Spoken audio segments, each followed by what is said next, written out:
யூதமிழ் நேயர்களுக்கு வணக்கம். இன்னைக்கு நம்ம கூட அறிவர் தமிழர் இயக்கத்தின் நிறுவனர் அறிவர் சீனிவாசன் சார் அவர்கள் தான் இணைஞ்சிருக்காங்க. வணக்கம் சார். வணக்கம்மா. இப்போ ஒருத்தங்க வாழும்போது எவ்வளவு போற்றினாலும் தூற்றினாலும் இறக்கும் போது அவங்கள தூற்றக்கூடாது அப்படின்னு சொல்லுவாங்க. அதுதான் மனித மாண்புன்னு சொல்லுவாங்க. ஆனா அந்த மனித மாண்பு மூத்த அரசியல் தலைவரா இருந்த ஈ.வே.கே. இளங்கோவன் அவருடைய விஷயத்துல மீறப்படுதோ அப்படின்ற ஒரு ஐயம் எழுதுங்க சார். அது குறித்த உங்களோட கருத்து என்ன சார்? நமக்கு அதை நம்ம பழைய படத்தில் கூட பாட்டு வரும், யாருக்கென்றும் அழுத போதும் தலைவனாகலாம், மனம் மனம் அது கோவிலாகலாம். அப்போ எப்படின்னா ஒரு மனிதன் ஒரு மனிதனுடைய வேல்யூ எப்படி நிர்ணயிக்கப்படுதுன்னா மனிதனுடைய மரணத்துக்கு பிறகுதான். அவன் நல்லவனா கெட்டவனா, அவன் சமூகத்தில் இருந்தானா யார் அப்படின்னு அவன் மேலே இருக்கிற பெயர்கள் அப்புறம் தான் உச்சரிக்கப்படும். சரிங்களா? இதுதான் பொது விதி. ஆனால் நம்ம ஒரு மனிதரை இந்த நிகழ்வில் நீங்கள் தொடர்பாக கேட்கறதுனால ஒரு மனிதன் இறக்குற பொழுது ஒரு மனிதனுடைய அத்தனை நன்மை தீமைகளும் அவரால் மறந்து போகப்படுது. ஏன்னா அவருடைய கடைசி பயணம் என்பது அதுக்கு பிறகு திரும்ப வரப்போறதில்ல. அதோட அவருடைய வரலாறு முடியுது. எவ்வளோ பெரிய மாமனிதராக இருந்தாலும் சாதாரண மனிதராக இருந்தாலும் ஒரு மனிதன் மரணம் அவனுடைய எல்லாற்றையும் மறக்க செய்யுது. நாளடைவில் அவனுடைய வரலாறே மறந்துடும். ஒரு சிலருடைய வரலாறு தான் உலக வரலாறு நம்ம பார்க்குறோம். உலக வரலாறு என்பது மரித்து போன ஒரு சிலருடைய வரலாறு தானே. இந்த உலகத்தினுடைய மதத்தமான பெரிய மதமான இயேசுநாதருடைய மரணத்திற்கு பிறகான ஒரு பெரிய மதம் தோன்றி இன்னும் அவரை நம்ம பார்க்குறோம். ஒரு முகமது நபியுடைய காலத்துக்கு பிறகான வரலாறு ஒரு இஸ்லாமா உருவாகுது. இதே போல ஒரு பௌத்தமோ ஒரு சமணமோ ஒரு இந்து மதமோ இப்படின்னு பிறகுதானே அந்த வரலாறாவது. மகாத்மா காந்தியோ இல்லை ஹிட்லராக இருக்கட்டும், இல்லை உலக வரலாறு படைத்த இல்லை தமிழ்நாட்டு வரலாறு படைத்த ஒரு பாபெரும் மனிதர்கள் எப்போ வரலாறாக மாறுறாங்கன்னா அவங்களுக்கு காலத்துக்கு பிறகுதான் வரலாறாக அதை தான் உலகம் படிக்குது, பின்பற்றுது. அப்போ ஒரு மனிதருடைய காலத்துக்கு பிறகு நம்ம அவருடைய வேல்யூவை ஃபிக்ஸ் பண்ணுறோம். ஆனால் இந்த நிகழ்வில் ஒரு சிலர் இந்த மரணத்தை தூற்றுவது மாதிரி சில காணொலிகள் பார்க்குறோம். அது மாந்தனை அது அவருடைய உள்ள வெளிப்பாடாக இருக்குது. எங்களுடைய வலி வேதனையால் செய்யப்படுறது தான் அவங்க கருத்து முன்வைக்கிறாங்க. அது அவங்களுடைய கருத்து. இப்போ என்னுடைய கருத்து எப்படின்னா, ஒரு மனித இவர் இதுக்கு முன்னாடி ஒரு நிகழ்வு வந்திருக்கு இல்லையா, ஒரு சிறுவன் இறந்து போனதாக எனக்கு சொல்லப்பட்டது. அந்த சிறுவன் யார் என்றால் இன்னாருடைய மகன் அப்படின்னு சொல்ற பொழுது சரி எனக்கு சந்தோஷமா இருந்தது அப்படின்னு சொன்னது தகுதி இல்லையா? அந்த ஸ்டேட்மெண்ட்டும் தவறு தான். மாந்தன்னை, ஏன்னா அதுவும் ஒரு மரணம் தானே. ஒரு குழந்தையுடைய மரணத்திற்குடைய மரணம் தூற்றப்பட்டதுன்னா அவர் அந்த மரணத்தை தூற்றப்பட்டதா காரணம் அப்படின்னு சொல்ல வரீங்க அப்படின்னு அந்த இத வேல்யூவை ஃபிக்ஸ் பண்றாங்க இல்லையா? இந்த மரணத்துடைய வேல்யூ எந்த அளவுக்குன்னு ஒரு ஆள் ஒருத்தவங்க ஃபிக்ஸ் பண்ணி தானே அதுக்கு எதிர்வினை ஆற்றுறாங்கன்னு சமூக வலைதளங்களை வருது இல்லையா? அப்போ ஒரு மனிதன் உயிரோடு இருக்கிற பொழுது ஒரு மரணத்தை நீ வேல்யூ ஜட்ஜ் பண்றது தவறான முறையில இருந்தா அந்த மனிதர் இந்த தப்பா ஜட்ஜ் பண்ண மனிதர் இறக்குற பொழுதும் தப்பா ஜட்ஜ் பண்ணப்படுது. அப்போ இந்த ஒரு ஆளுமை அந்த மரணத்தை அந்த ஜட்ஜ் பண்ணதும் தவறு, இந்த மரணத்தை இப்படி ஜட்ஜ் பண்ணுவதும் தவறு தான். ஏன்னா மரணம் என்பது எல்லாமே மறக்கப்படுகிற விஷயங்கள். ஆகையால் ரெண்டு மரணங்களும் அப்படி பேசியிருக்க கூடாது. இந்த சிறுவனுடைய மரணம் சரி, அது இவருடைய மரணம் என்பது போகிற பொழுது அது சரிதான் நான் சொன்னார் இல்லையா, அது மிகப்பெரிய தவறு, மாந்தநேயத்திற்கு எதிரானது. ஒரு உயிரை நம்ம நேசிப்பவர்கள் அது அப்படி சொல்லக்கூடாது. இல்லை, நம்ம எந்த ஒரு சிறு எறும்பு ஒரு எலி செத்தாலும் அது ரோட்ல கிடக்கிற பொழுது எவ்வளவு பரிதாபப்படுறோம், ஐயோன்னு தானே. அது கடிக்கிற பொழுது நமக்கு கோபப்பட்டாலும் அது துடிக்கிற பொழுது அதை கடிச்சவனே அது பரிதாபப்படுவான். இதுதான் இயல்பு, இதுதான் இயல்பூக்கம். ஒரு பூனை செத்தாலும் அப்படிதான், ஒரு நாய் செத்தாலும் அப்படிதானே, ஐயோன்னு தானே பரிதாபப்படுறோம். அதனால இவர் அந்த குழந்தையின் மரணத்துல ஒரு விமர்சனம் வச்சார்ல, அது மிகப்பெரிய மாந்தநேயத்துக்கு எதிரானது. அதனால் இந்த மனிதர் இறந்துட்டாங்கன்னு ஒரு விழா கொண்டாடுவது என்பது மாந்தநேயத்துக்கு இயல்பூக்கத்துக்கு எதிரானது என்னுடைய கருத்து. ஆனா ஒவ்வொருவர் அதுக்கு வேல்யூ ஜட்ஜ்மெண்ட்டும் சொல்றாங்க இல்லையா, அது அவருடைய சிந்தனைக்கு சரியாக இருக்குன்னு அவங்க நம்புறாங்க. என்னைய பொறுத்த வரைக்கும் இவர் அன்றை சொன்னதும் மாந்தநேயத்துக்கு எதிரானது, இயக்கியவளுக்கு எதிரானது. இவர் மேல வைக்கப்படுகிற இந்த ஒரு கொண்டாட்டங்கள் இருக்கு இல்லையா, அதுவும் தவறானது. மனதுல 1000 காயங்கள் இருக்கும். ஒரு மனிதன் இப்படி செஞ்சிட்டான்னு 1000 காயங்கள் இருக்கும். அதை சட்ட ரீதியாக காரணமா இருக்கும் நீங்க நினைக்கிறீங்க சார்? வாழும் காலங்கள்ல அவர் தமிழ் ஈழத்துக்கு எதிரான ஒரு கோட்பாடை கொண்டிருந்ததுக்கு என்ன காரணமா இருக்கும்னு நினைக்கிறீங்க? இல்லை, இவங்க வந்து காரணங்களா வச்சதுக்காக அவங்க நம்ம சமூக வலைதளங்களை என்ன பார்க்குறோம்னா, இவர்கள் வந்து இந்திய தேசியத்தின்பால் கட்டமைக்கப்பட்டவர்கள். இவர்கள் இந்திய தேசத்துக்கு, இந்திய தேசிய சிந்தனைக்கு எதிராக, இல்லை வந்து அந்த இந்திய தேசியத்தினுடைய தலைவருடைய அந்த அந்த இதற்கு காரணமான ஒரு கூட்டம். அதனால அந்த கூட்டத்தில் இந்த மாதிரி நடந்தால் அது நாங்கள் வந்து எங்க அந்த அமைப்பு சார்பாக அந்த கட்சியில் இருந்ததுனால அதை வரவேற்கிறேன்ற ஒரு அர்த்தம் இருந்திருக்கலாம்.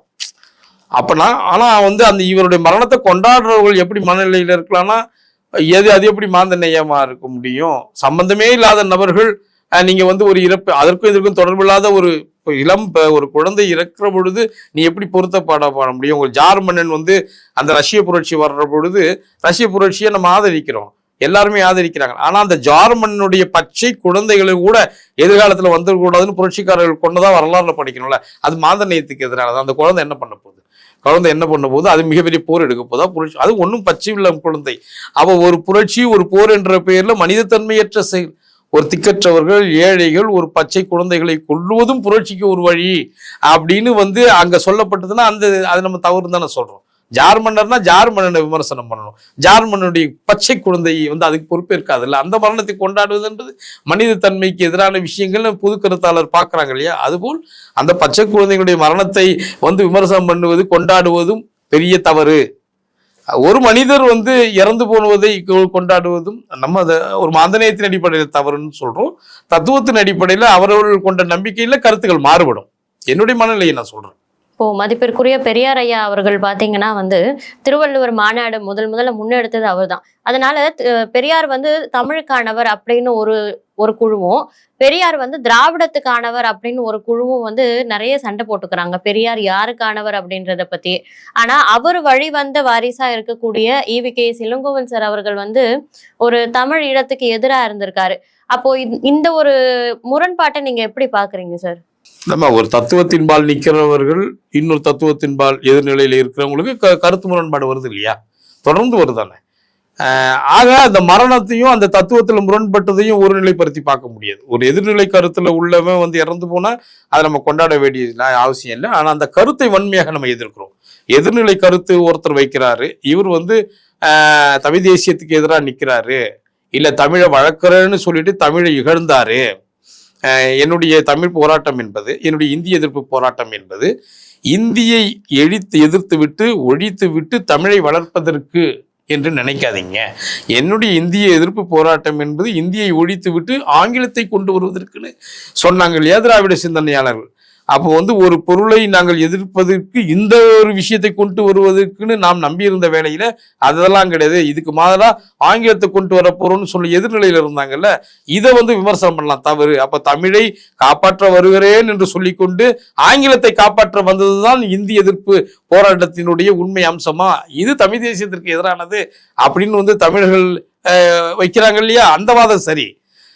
பிராமணர்களை எதிர்த்து விட்டு பிராமண ஆதிக்கத்தை ஒழித்து விட்டு தமிழர்களை இந்த அதிகாரப்படுத்த போகிறேன் என்று சொல்லிவிட்டு தமிழுடைய மொத்த உழைப்பையும் வாங்கி வெற்றி பெற்ற பிறகு பிராமணர்களை ஒழித்து விட்டேன், அதிகாரத்தில் 100% இல்லாத ஒழித்து விட்டார்கள் அப்படின்னு சொல்லிட்டு தமிழர்கள் அந்த இடத்துல கொண்டு வர்றதுக்கு பதில் திராவிடர்களை கொண்டு வந்து வச்சாங்க இல்லையா? அது தமிழ் தேசியத்துக்கு எதிரானது. அதுக்கு எதிராக களமாடுவது என்பது சரி. ஆனா ஐயா பெரியாருடைய மரணத்தை குதூகலிப்பது என்பது அது நம்ம சரியாக இருக்காது. ஏன்னா எல்லாருமே 100% தவறாகவும் இருக்க மாட்டாங்க, நன்மையாகவும் இருக்க மாட்டாங்க. பாதி சதவிகிதம் நம்மளுக்கு சாதகமான கொள்கை கோட்பாட்டில் இருப்பாங்க, மீதி நம்மளுக்கு எதிரான நிலை. அது எல்லா கருத்துலயும் இருக்கு, முன்ன பின்ன இருக்கும், 80-20 இருக்கும், இல்ல 70-30 இப்படி சதவீதம் மேல இருக்கும். ஆகையால் அவங்க கருத்தியலை நம்ம கடுமையா எதிர்க்கணும், கருத்தியலுக்காக கடுமையா களமாடணும். அதனாலேயே அந்த கருத்து சொன்னவங்க செத்து போயிட்டான், அதை கொண்டாடணும் என்பது உலக மாந்த நேயத்திலேயே வர தமிழ் மாந்த நேயத்திலேயே அது கிடையாது. அதனால வந்து அதை நாம் அது மறுக்கிறோம், அதை அப்படி பண்ணக்கூடாது. மரணத்தை கொண்டாடுறாங்க அப்படின்றது ஒரு பக்கம் இருந்தாலும் இன்னொரு பக்கம் வந்து மதிப்பிற்குரிய வேலுப்பிள்ளை பிரபாகரன் அவர்களுடைய மகன் இறக்கும் போது அது மகிழ்ச்சியா இருக்கு அப்படின்னு இவர் சொன்னார். ஈவிகே இளங்கோவன் சொன்ன அவருக்கே வந்து அவருடைய மகன் இறப்பு வந்து சில வருடங்களுக்கு முன்னாடி நடந்துச்சு. அதனோட விளைவு தான் அவரோட வாய்சொல் தான் தலைபாரமா ஆயிருச்சு அப்படின்ற மாதிரியும் கருத்துக்களை தெரிவிச்சுட்டு வராங்க. அது வந்து தலைவிதியை நம்புகிறவர்கள் முன்னர் செய்த வினை பின்னர் வந்து உறுத்தும் இப்படின்னு கொள்கை கோட்பாட்டில் நண்பரவங்க சொல்றதா இருக்கலாம். மரணம் என்பது யாரையும் நிர்ணயிக்க முடியாது, அது இயற்கைக்கு மட்டும்தான் தெரியும். ஒரு மனிதர் இன்னைக்கு இருக்கலாம், இல்ல அப்பா முன்னாடி இருக்கலாம், பிள்ளை பின்னாடி இருக்கலாம், இல்ல பிள்ளை, இதெல்லாம் வந்து சகஜமாக இறந்த நடப்பது. பின்னாடி அவர் அதை அனுபவிக்கிறாரு அப்படின்னு சொல்றதுக்கு முன்னாடி வாழும்போதே அந்த ஒரு மகன் இறந்த வலி அவர் அனுபவிச்சுட்டாரு அப்படின்னு சொல்லணும்ல. அதுதான் அதாவது தன் இயலாமையை காட்டிக் கொள்ளுகிறவர்கள் இயற்கையாக நடக்கிறதை தனக்காக சாதகமாக்கி கொண்டு சொல்லுவார்கள்.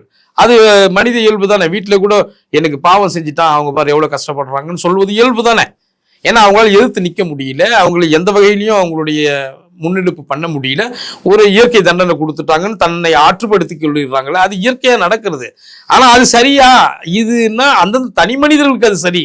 ஆனா பொது கருத்து அப்படி இருக்க முடியாது. ஆனா ஒரு ஒரு தந்தை தன்னுடைய குழந்தை இறக்குற பொழுது அந்த வலி வேதனையை அனுபவிப்பார். ஏன்னா நம்ம பெற்று வளர்த்த 10 மாதம் சுமர்ந்திருந்த குழந்தை கஷ்டப்பட்டு இறக்குற பொழுது தாய் தந்தை வந்து கஷ்டப்படுவாங்க. அந்த வலி வேதனை இருந்திருக்கலாம். ஆனா இதுக்காக தான் இது வந்ததுன்னு சொல்றது ஒரு தனிப்பட்ட மனிதனுடைய கருத்தா இருக்கும். நம்ம அதை பொது கருத்தா பார்த்து நம்ம வந்து இதுக்கு அது பனிஷ்மெண்ட் சொல்லக்கூடாது. அது சொல்றது தவறு. அது ஒவ்வொரு மனிதனுக்கான இயல்பு தானே. என்னை அடிச்சான், நேற்று அடிச்சான், இன்னைக்கு வந்து அவனுக்கு பனிஷ்மெண்ட் கொடுத்து கடவுள் தண்டனை கொடுத்துட்டாரு, தெய்வம் வந்து நின்று கொள்ளும், அரசன் அன்றே கொள்வான், தெய்வம் நின்றே கொள்ளும் என்பது ஒவ்வொரு தனி மனிதனும் அவனுடைய நீதிகளை தனக்கு சாதகமாக்கி கொண்டு சுய திருப்தி அடைவது. அதையும் நீங்க அவரை தவறுன்னு சொல்ல முடியாது. உங்க மனசுல நீங்க என்ன இருக்கிறீங்க, என்ன அபிலாஷையில இருக்கீங்கன்னு உள்ள பூந்து நீங்க கண்ட்ரோல் பண்ண முடியாது. அது நமக்கான களம் இல்லையே. வாயை விட்டு சொல்ற பொழுதுதானே கருத்துக்கு மறு கருத்து சொல்ல முடியும். ஒரு மனிதர்கள் அப்படி நினைக்கிற பொழுது அது அவங்களுடைய சுய விருப்பம். அதை வந்து நம்ம எதுவுமே அது மறுக்க முடியாது. எங்களுடைய நிறைய கேள்விகளுக்கு உங்களுடைய நேரம் ஒதுக்கி பதில் சொன்னீங்க. ரொம்ப நன்றி. நன்றி.